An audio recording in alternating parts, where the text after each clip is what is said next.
Morning students. So in our last class of physics we have discussed some important points about spherical mirror.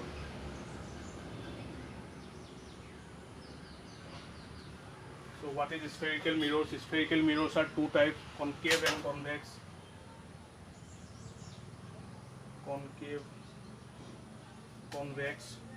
And then we have discussed the important points like what is principal axis, what is focal length, what is center of curvature, and what is pole, and also we have write the definition of it.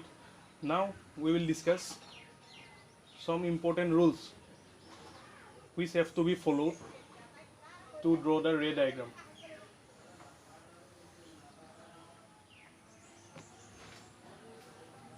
Okay, first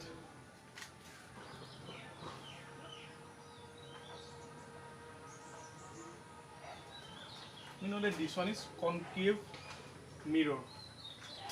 This one is concave mirror, this one is pole, this one is principal axis. If this one is C, center of curvature, then between C and P there is a F. Now, and where we can put an object, either at infinity, either behind C, we can put an object at infinity, or behind, let this one is an object AB. So we can put this behind C, we can put it at C, or between C and F, or at focus, or otherwise at between P and F.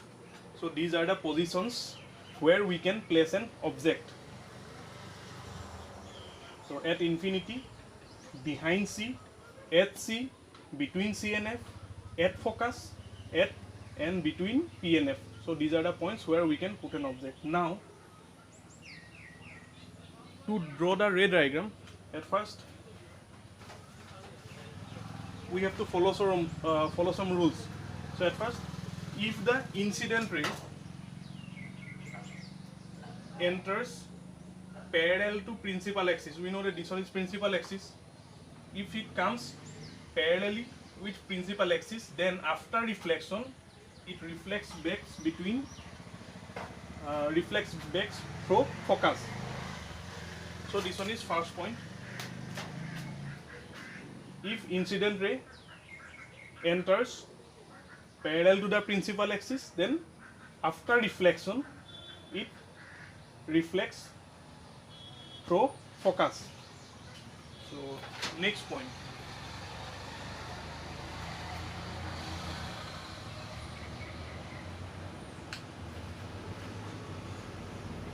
Let this one is an object. According to the first point, if it comes parallel to the principal axis, then after reflection it reflects back through focus. The next one is,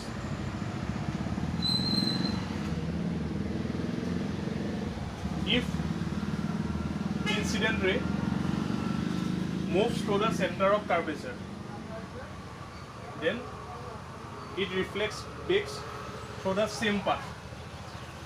If it moves through the center of curvature, then it will reflect back through the same path. Next one.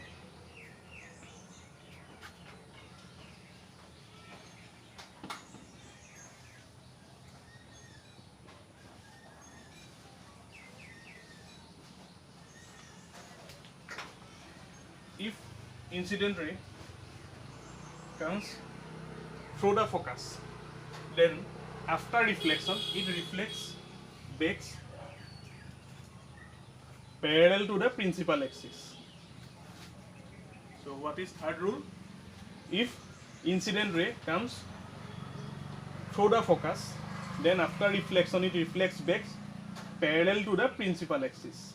And the fourth one, angle of incidence is equal to angle of reflection. If this one is I, this one is R. Angle of incidence is equal to angle of reflection. So what are the rules? First one is, if incident ray comes parallel to the principal axis, then after reflection it reflects back through focus. Next one is if incident ray moves to the center of curvature, then it reflects back through the same path. Third one is if incident ray comes through the focus, then after reflection it reflects back parallel to the principal axis. And the fourth one is angle of incidence is equal to angle of reflection. So these 4 rules will be used to draw the ray diagram, and about ray diagram we will discuss in the next class. Thank you.